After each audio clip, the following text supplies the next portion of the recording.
Direction le Brésil à présent, premier pays catholique au monde où l'islam est en plein essor. Le nombre des conversions s'est accéléré après les attentats du 11 septembre. Les nouveaux convertis sont des Brésiliens.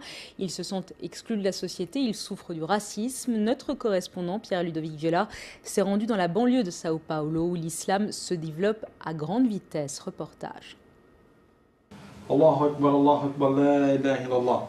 Ils sont brésiliens, ils sont noirs, sans aucun contact familial avec l'islam. Tous se sont convertis il y a quelques mois ou quelques années. Pour eux, en changeant les comportements, l'islam est la solution au problème des favelas et des banlieues, à commencer par la drogue. Dans les pays musulmans, il n'y a pas de problème de drogue aussi alarmant qu'ici au Brésil ou en Europe ou en Occident. Je ne dis pas qu'il n'y a pas de problème dans la communauté musulmane, mais ces problèmes ne sont pas la cause de la mort de tant d'adolescents, de tant de descendants d'Afrique ou de tant de pauvres. Dans cette périphérie de Sao Paulo, minée par le crime et le chômage, c'est le hip-hop qui leur a fait connaître l'islam. Le rap portait déjà les revendications des Afro-Brésiliens. Il est devenu un outil pour convertir.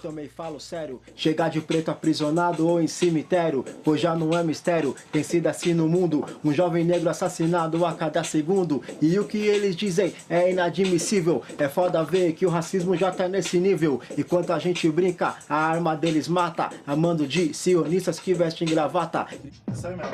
Exclus de la société, ils découvrent dans l'histoire brésilienne les révoltes des esclaves noirs musulmans. De quoi se forger une identité liée à l'islam. Le rap renforce lui le sentiment d'appartenir à une communauté.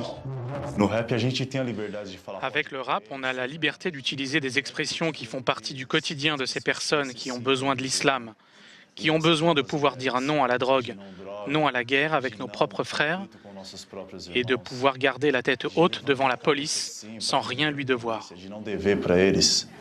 Certains, comme Malik, rêvent que le Brésil devienne un État islamique, avec des quartiers débarrassés de l'alcool et de la viande de porc, où les femmes voilées ne seraient plus pointées du doigt. La progression de l'islam au Brésil se fait de manière accélérée. On voit plein de gens qui se convertissent à l'islam, qui sont en quête de l'islam comme forme de connaissance et comme auto-affirmation religieuse. Je ne vois pas d'obstacle et je ne crois pas que ce soit un rêve utopique de penser que le Brésil, dans les prochaines décennies, puisse devenir un État islamique. En l'absence d'un recensement officiel des musulmans, les mosquées et salles de prière représentent le meilleur indicateur de la progression de l'islam au Brésil. Leur nombre, plus d'une centaine aujourd'hui, aurait quadruplé en moins de 10 ans.